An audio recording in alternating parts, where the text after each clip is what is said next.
We're back with our world lead now. We learned today that President Biden intends to travel to Poland later this month to mark 1 year since Russia's brutal war on Ukraine. Poland is right next to Ukraine, of course. Officials in war-ravaged Ukraine think that today's fresh nationwide barrage of Russian missiles could be the precursor to Putin's dreaded spring offensive. Ukraine claims it has shot down more than 85% of the incoming missile fire. Still, Ukrainian President Volodymyr Zelensky is intent on stepping up Ukraine's firepower with an official request to the Netherlands for F-16 fighter jets. CNN's David McKenzie is in the capital, Kyiv, where running for shelter is once again becoming a daily part of life. Russian forces left exposed on the frozen flatlands around Vuhledar, one of the most deadly zones of the Eastern Front. Ukrainian artillery and drones picking off the static targets. Even pro-Russian sources say they've taken heavy losses here.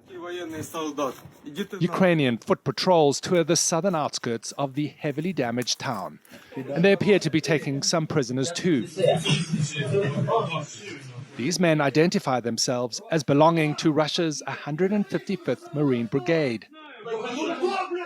To the north, on the edges of Bakhmut, Russian troops advancing block by block towards the city. They've been inching forward for months, taking heavy losses. Ukrainian forces desperate to deny Vladimir Putin a symbolic victory as the first anniversary of this war approaches. Across a wide area in the east, the Ukrainians detect a buildup in Russian troops and heavy weapons. That could be a prelude to a widely anticipated offensive.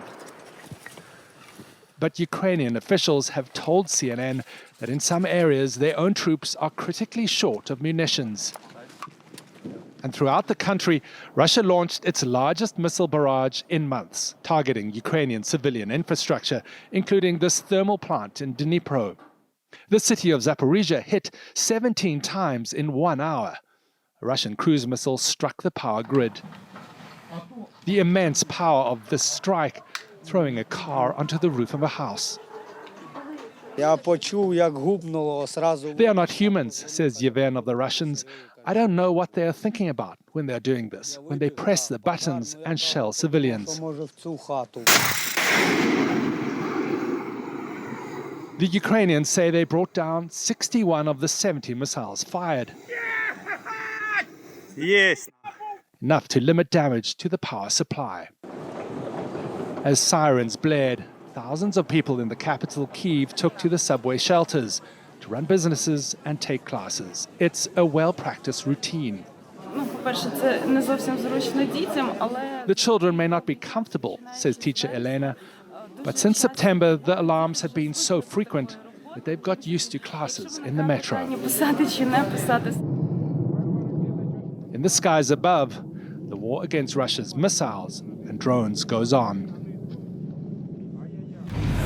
And those attacks continue into tonight, Jake. There have been several reports from Ukrainian forces that there have been drone attacks in the south and also threats here in the capital, Kyiv. They've asked people to stay indoors, stay underground as those air sirens go off to keep safe.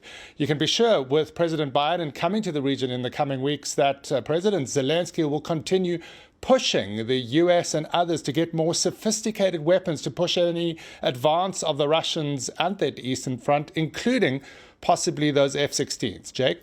David McKenzie in Kyiv, Ukraine. Thank you so much.